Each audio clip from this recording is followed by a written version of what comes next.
अहिल्यानगर कल्याण महामार्गावरच्या पारनेर तालुक्यामधल्या टाकळी ढोकेश्वर या ठिकाणी शेतकऱ्यांनी रास्ता रोको आंदोलन केलंय।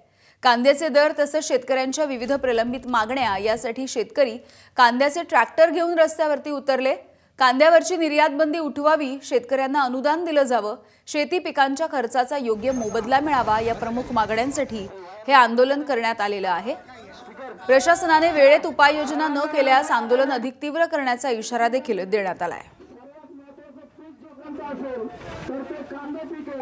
हे जे सरकार आहे हे निष्ठुर सरकार आहे, हे शेतकरी विरोधी सरकार आहे।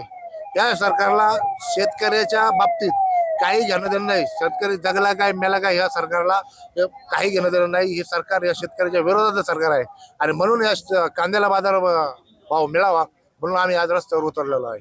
तुम्ही गॅसचे भाव वाढवलेत, घरगुती जे सामान आहे त्याचे भाव वाढवलेत, प्रत्येक गोष्टीचे भाव वाढवलेत। मग शेतकऱ्यांनी असं काय पाप केलंय की त्यांच्याच उत्पन्नाला भाव नाहीये?